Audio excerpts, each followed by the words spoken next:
All right, fam, it's a big day. Lean in and listen up because we're announcing your Dream Camp guide in residence. He's a founder, builder, and operator who scaled tech startups to exits north of $500 million. He's a restaurateur, a father of twins, a golfer, a keeper of koi fish, a food and wine enthusiast, and a relentless student of human potential. Dream Camp is only 2 months away, and this man is going to help you wake up dormant creativity and turn it into real growth. Judo Flips, Innovation Studios, Option X. What does it all mean? Imagine spending 2 days, more than 2 days, with one of the top innovation and transformation experts on the planet. He's here, and the FAM podcast starts right now. Every 2 years, the sleep industry gathers in one place to see where the future is headed. And that moment is ISPA Expo 2026. And the biggest footprint on that floor, it belongs to Elite Comfort Solutions and Leggett & Platt. This is where innovation at scale, coils, foam, motion, sleep technology, all engineered to help mattress brands unlock their biggest product advances yet. Not concepts, not theory, real technology ready to be built into winning mattress programs. When you visit Elite Comfort Solutions and Leggett & Platt at ISPA Expo 2026, you're not just looking at components, you're seeing what's possible for your next generation of products. Elite Comfort Solutions and Leggett & Platt. This is where the future of sleep gets built.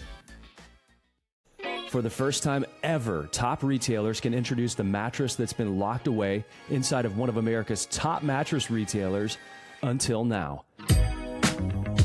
Introducing Prana Sleep, the ultimate luxury mattress collection designed by lifelong sleep industry leaders who set out to create the best sleep experience imaginable at any cost. Born from decades of industry expertise and real-world retail feedback, Prana Sleep doesn't just sell mattresses, it sells satisfaction, loyalty, and premium performance. Now, Prana Sleep is awarding these unparalleled products to a select group of top-tier retailers. Proudly made in the USA, Prana Sleep mattresses are handcrafted in private factories by top-tier craftspeople, ensuring exceptional quality and detail. What sets Prana Sleep apart? 100% natural materials, luxury latex, and the only machines in the world that quilt latex directly into the top panel for a one-of-a-kind, indulgent feel.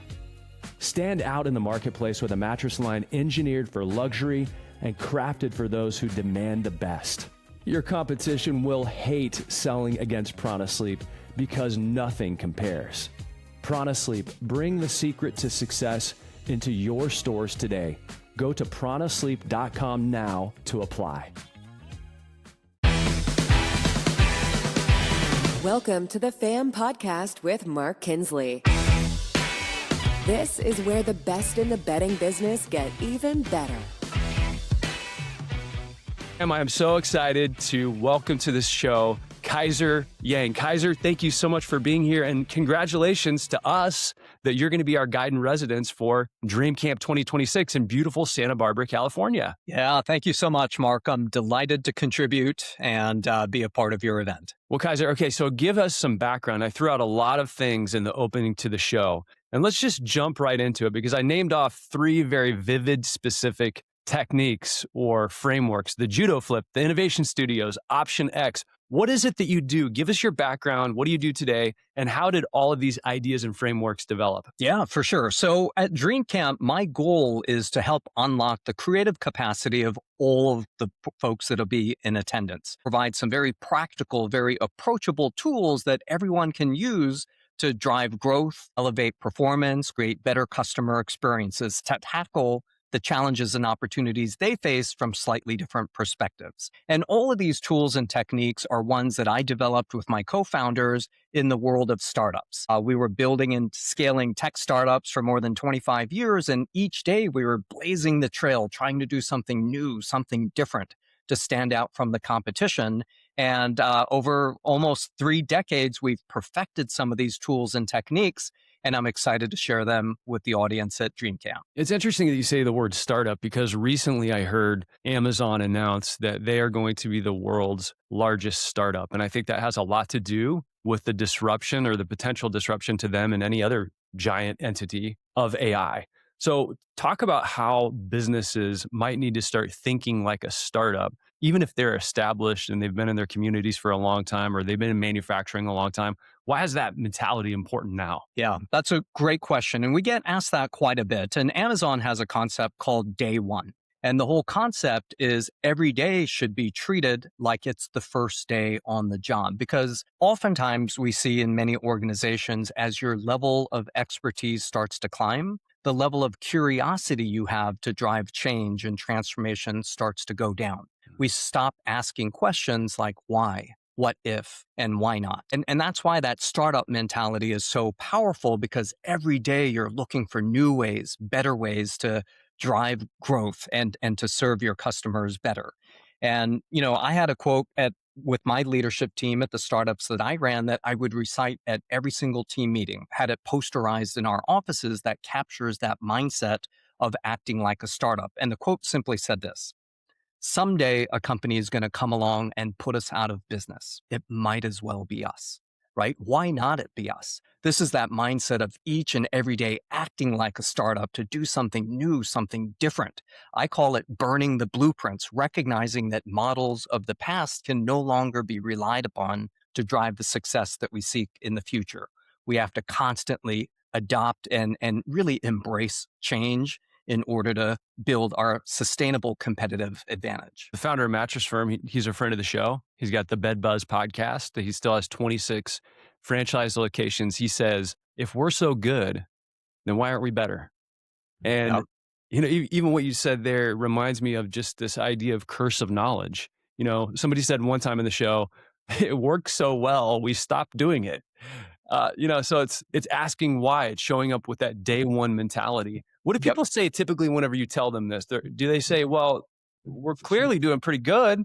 Why would we change things? Yeah, no, I think once you understand that models of today, how we currently do things, can no longer be relied upon to drive the success we seek in the future, it's actually not that hard of a message to start understanding. We often say with many of the leaders that we work with that your expertise, while highly valued by the organization that you serve, most always is the greatest limiter of inventive thinking and innovation. When you know too much about an industry, or you've been, in the industry for a long time, it's really hard to see things in new and different ways, to really accept new possibilities.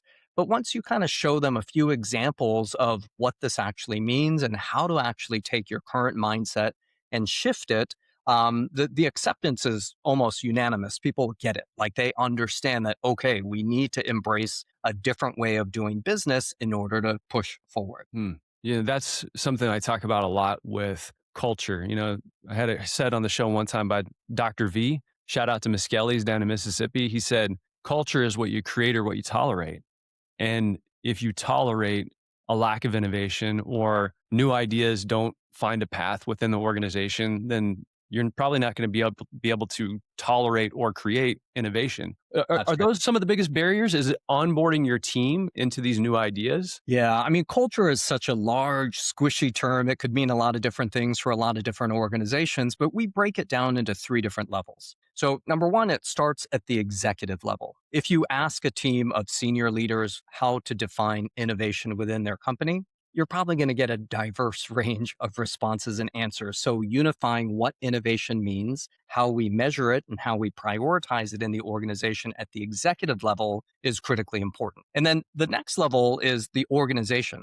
So what I mean by that is systems, processes, rituals, incentives, the operating structure of an organization that empowers team members to be more innovative and find new ways, maybe take some responsible risk on behalf of the organization to drive growth and to better serve customers. And then finally, at the third level is the individual team members. How do you build the critical skill sets and mindsets, give them the tools to really think differently about some of the challenges they face in their respective roles and responsibilities? So when we start talking about building a sustainable culture of innovation, we always start at the executive level. We look at the operational systems that support innovation, and then make sure that we're empowering each and every team member to unlock some of that dormant creativity and apply it towards innovative outcomes. Kind of reminds me of I don't know if this is anecdotal or this was real, but it was asking a room full of kindergartners, how many of you are artists? And basically all the hands go up. And then by fifth grade, how many of you are artists? A couple of different hands go up. Yep. It's almost reminding ourselves of that creativity, of that artistry, and resurfacing that. Do you feel like it's in people? Is it there? Is it dormant? Absolutely. Yeah. I mean, we talk about awakening the artist within. And oftentimes when you use words like artistry, it may conjure up images of somebody with a saxophone or a paintbrush. But at the end of the day, artistry is thinking about fresh possibilities and different ways of doing the same things. So rather than being a marketing director, what if you considered yourself a marketing artist? Right? Or a finance director, a finance artist, and bring some of that artistry to it. I mean, the thing is, as an elementary school student, we start off our careers with a box of 60 different crayons, and then we graduate with a number 2 pencil. And so we lose a lot of that like creative vibe, that energy somewhere along the way. Before we graduate high school, and we're all creative. Research will show that we're all hardwired to be creative. It's our natural state. But many of us, we may have forgotten about it. We may have outgrown it, had it suppressed by some of our life or work experiences. But we all have this incredible capacity that we can tap into. And that's a lot of the work we do at Platypus Labs at the individual level, helping teams and leaders unlock that dormant creativity and drive some of the outcomes that we all crave. Okay, Platypus Labs, where does this name come from? Who's involved? Josh Linkner? Yeah, it's myself and Josh Linkner. So Josh, he's a 5-time CEO of a number of different companies. I was actually a customer of his at one of his digital marketing firms, probably almost 30 years ago now, when the internet was relatively new. And we've been partners in crime ever since. We've done a number of things together, but today, him and I run Platypus Labs together to help leaders and organizations really embrace innovation as part of their day-to-day workflow. And the term platypus actually came, if you're familiar with the animal, it's a very uncommon, unexpected mix of a number of different things. It's got the bill of one, the tail of another, it's semi-aquatic, egg-laying mammal. And for us, that's what innovation is all about. It's bringing diverse perspectives together to create something new and unexpected. And in my book, I write about how diversity is force multiplier, where if you can really bring a number of different thoughts together instead of all having the single path of thinking about a challenge or opportunity, bring folks that have no idea how your business runs and ask them to contribute and pull things together. That's how I think some of the greatest innovation outcomes are cultivated. And we thought the platypus represented that mindset perfectly. And that's why we named the company Platypus Labs. Do you see in Platypus Labs, when you work with larger organizations, a lot of people sitting there with number 2 pencils instead of boxes of crayons? How many companies get them back to having 64 crayons? Does it take time? No, it does certainly take time. Usually there's about 15% of the audience that's just leaning forward. They're like, this is what I've been missing. But a good majority of folks, they just need a little practice and then a little repetition to start cultivating some of those creative muscles. Right? A creative muscle, if it's just like a physical muscle, if it doesn't get used on a regular basis, it'll become soft and weak. And so a lot of the training that we do and some of the tools and techniques we'll introduce at Dream Camp is really designed to build and strengthen that creative muscle. So now you can start thinking about challenges and opportunities from perspectives that you may not have thought of otherwise. I can't think of a better time for people to have a transformational experience, which I truly believe happens in person whenever you get, like you talked about force multipliers, that happens when you're in a room with other really bright people. And we're very selective about Dream Camp. Look, I've had some of the top CEOs in the mattress industry apply for Dream Camp and get accepted. And I've had people that are just starting out in their careers apply and get accepted. So don't be afraid. It's just a process to make sure that we're putting together the right group of people. But I've seen these moments happen where light bulbs not only click on, they stay on when they go back home. What people are going to be asking, okay, there's a little bit of business speak here. It's pretty high level. Ultimately, I want to be able to go back to my team and take this moment in time whenever so much in the world is changing and I really need to be reoriented so that I can go forward with a good plan. And ultimately, I have to add shareholder value or make more money or make sure my employees have jobs. What are they going to get? What are they going to walk away with? No, it's a great question. So at the end of the day, my goal is a couple of things. Number one, I want everyone at Dream Camp to leave passionately believing that their creativity is that one true source of a sustainable competitive advantage. That if we can learn to cultivate and harness your creativity, you can drive some extraordinary outcomes. Now, having said that, the framework that I'm going to use is what I call the 5 core mindsets of innovators. It's based on thousands and thousands of hours of research, hundreds of interviews with some of the most decorated, most celebrated innovators in the world on how they think and act. And I'll share some examples and really frame our conversation over 2 days using these 5 core mindsets of innovators. But for each one of these mindsets, what I will do is introduce a very practical, approachable tool or a technique that your audience can use to put those mindsets directly into action. And these are not 16-step academic processes that you have to follow or very labor-intensive tools or frameworks, but instead very quick, easy, but powerful techniques to just bring a new perspective and really a lot of fresh thinking to some of the challenges that they face. So you had mentioned Judo Flip. Judo Flip is one of our favorites. It uses oppositional thinking to really unlock fresh perspective. So in the time together at Dream Camp, we'll introduce how the Judo Flip works. We'll get a chance to practice it and build some creative confidence in it. So before your audience heads back to their respective worlds, they'll build some confidence around how it works. They'll have some success with it, but now they have a very powerful tool that they can use with their team to think about some of their challenges from new perspectives. Kaiser, I know it's going to be different in person, but walk me through. I'll be your student if you need me to on the Judo Flip, because from what I know about martial arts, if I understand it correctly, the Judo Flip is whenever my opponent has me in a hip toss, for example, and flips me over, and then I'm underneath, but then I flip them over and they didn't know that was going to happen. Something like that. Yeah, it's something like that, a little bit different. But the Judo Flip at the highest level, there's 3 simple steps. You write down the rules and assumptions of how you currently do things. And again, this could be an internal process, a go-to-market strategy. It could be a way you communicate with your agency partners. And then you go down and give each rule or assumption a Judo Flip. What's the opposite?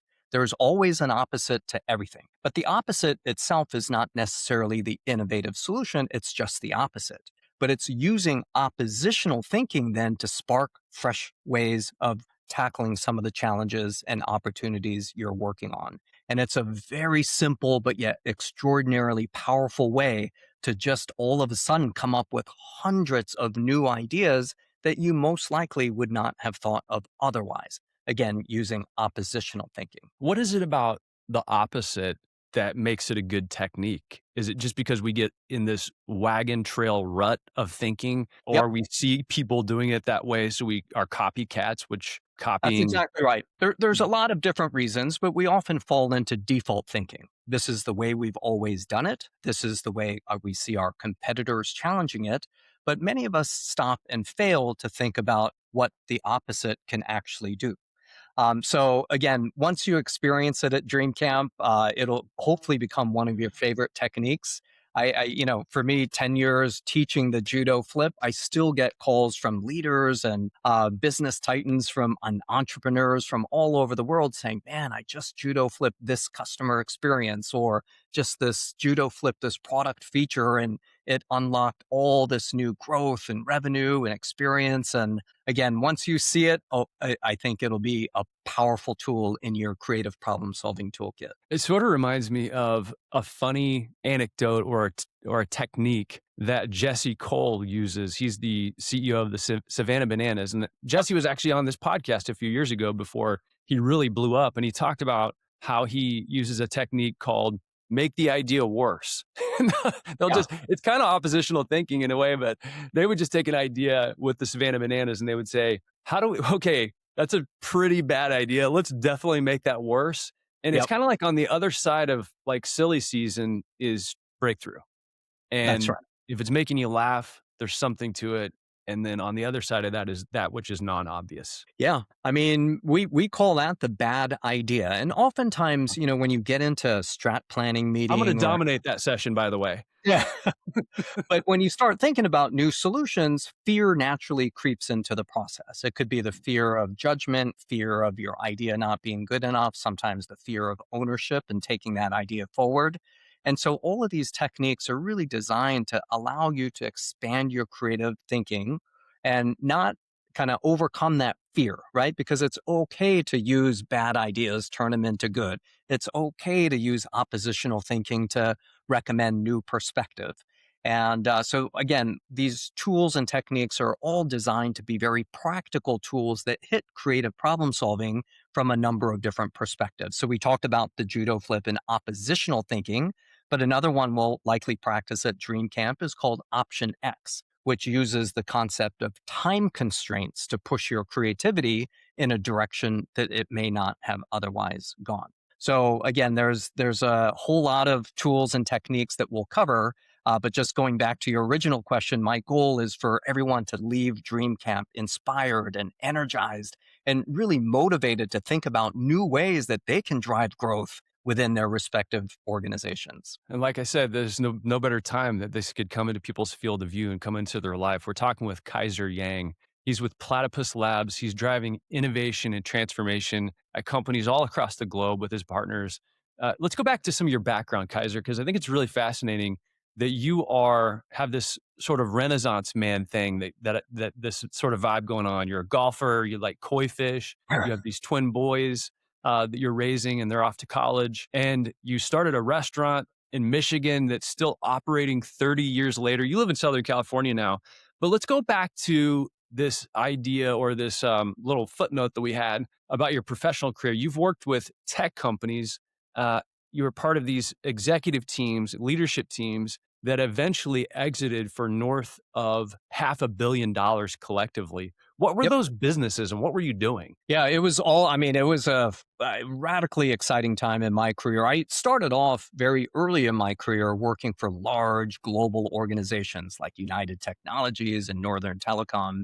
And I quickly found that for me, I needed to move a little bit faster. It was hard to sit in meetings, get tied into analysis process, and just took time to do a lot of things. And for me, the startup world it was very easy to recognize the fit where decisions were made quickly. You had opportunities in front of you. You were blazing the trail on a day-to-day basis, doing something new, something different. Some of my earlier startups were timed when the digital transformation was taking off, when the World Wide Web was relatively new back in the late 90s, and worked for consumer promotion companies, digital marketing companies, customer experience companies, all in the digital space. I've held different roles. My career earlier started more on a sales track, so always learning how to create a value proposition and driving customer relationships, but spent a lot of time on the ops side, on the technology side, marketing.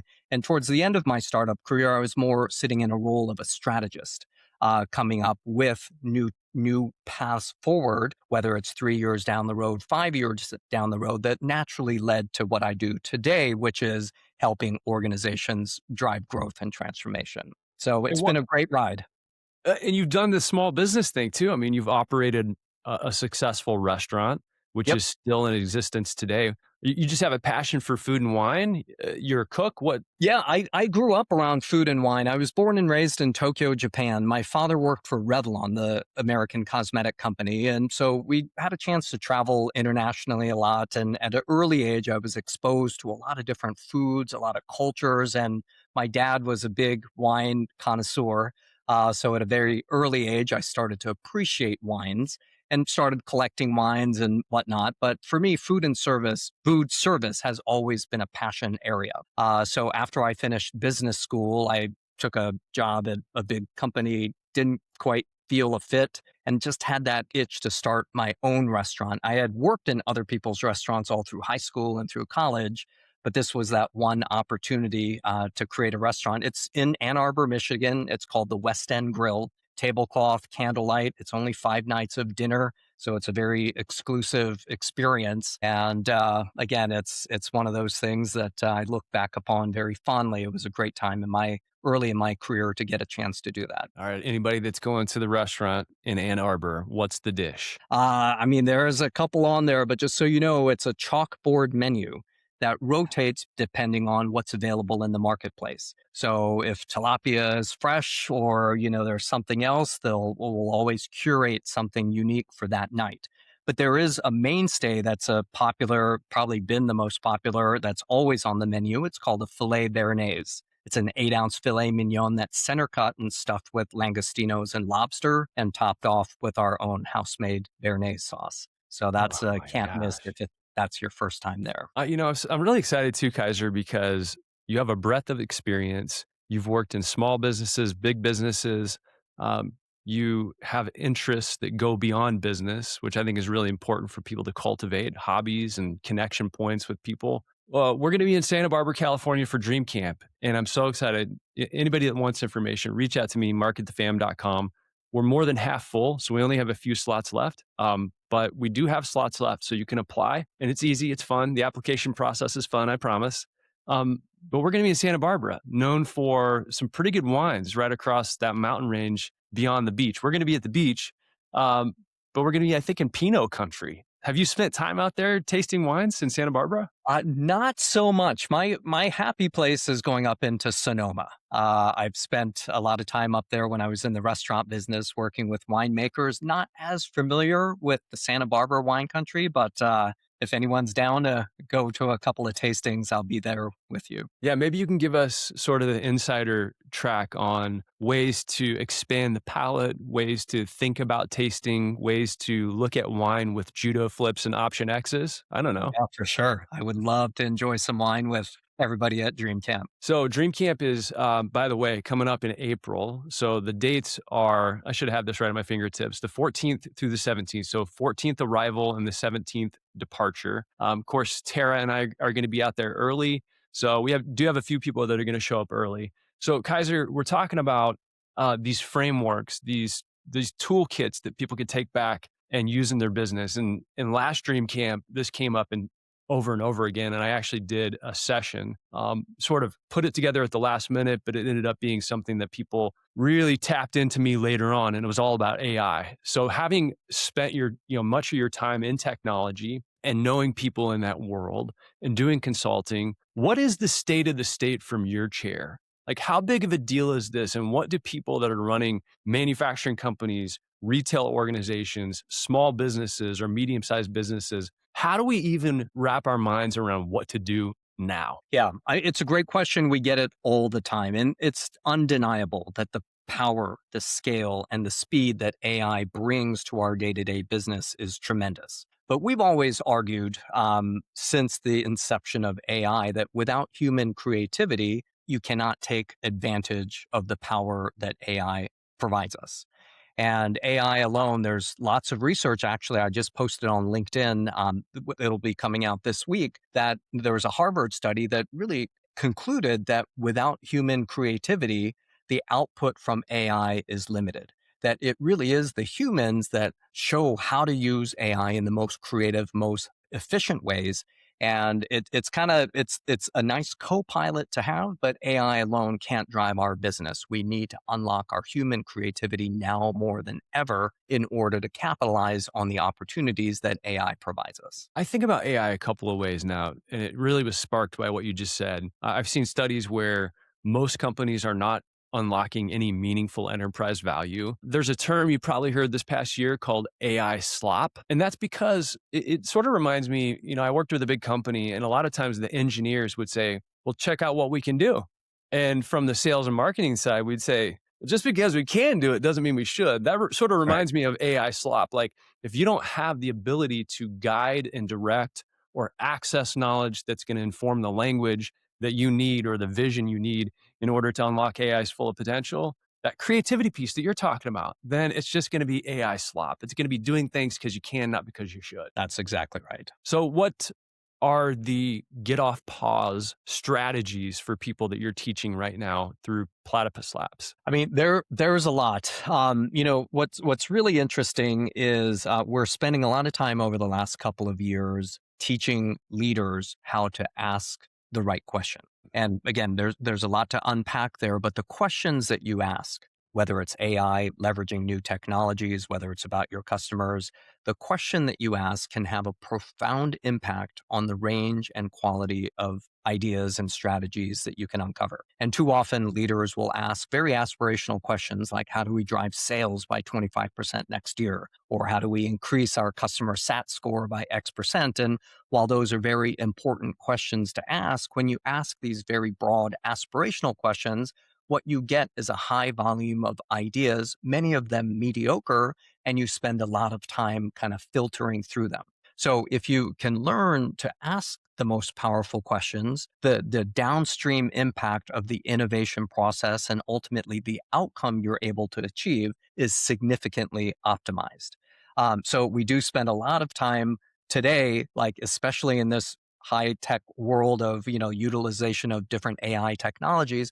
What is the question that will drive the greatest amount of impact? So we have a number of reframing lenses and a step-by-step process that we use that really shortcuts the entire process of coming up with the best solution because you're asking a focused, clarified question that drives the greatest amount of impact for what you're trying to solve for. So that's one example of just different ways to really cultivate this creative mindset and apply it to driving growth on a day-to-day basis. And I couldn't put a firm enough double red underline below what you just said, because if you ask high-level questions, especially with AI, and you let it take you down a path, there's this like sycophant mentality that AI has where it wants you to be successful, it wants to please you, it has infinite patience. It's going to say, Kaiser, you're onto something game-changing whenever it comes to you inventing bubble gum. No, it's already been invented. So it'll take you down these paths that if you don't review and refine and know how to ask powerful, vivid, specific questions, it will lead you astray.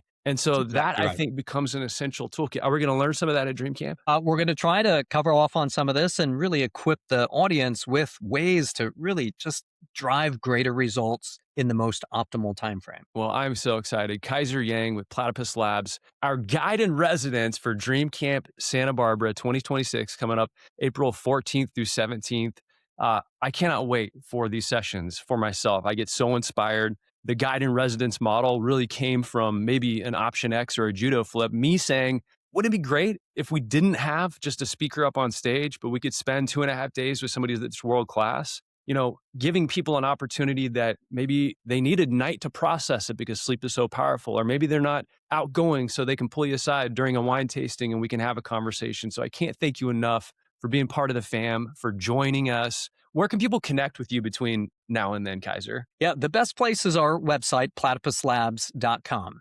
And most of the emails come directly to me and my partners. So please feel free to reach out if there's anything you'd like to discuss prior, any challenges that you're faced with that we want to maybe address while we're together in Santa Barbara.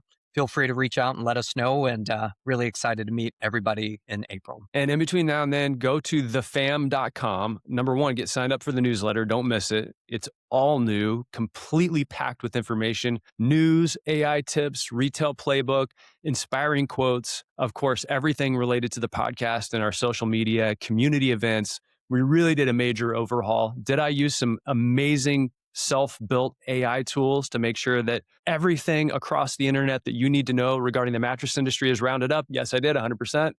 And that's a great way to stay connected with all the communication around Kaiser, around Dream Camp. And of course, if you go to thefam.com, you can register to apply for Dream Camp. If you're a coin holder, if you're already a coin holder, you can just sign up and you can obviously bring your spouse or your loved one, because we're the fam and we love having groups of people put together, because when you go home and you sit around the dinner table, we're all part of each other's businesses in some way. So Kaiser, thank you so much. Any final words for us before we wrap up the pod? No, excited to see everybody. I'm digging into the industry, learning lots about it, and can't wait to contribute. Be sure to share this with a friend. We look forward to seeing you at Dream Camp 2026.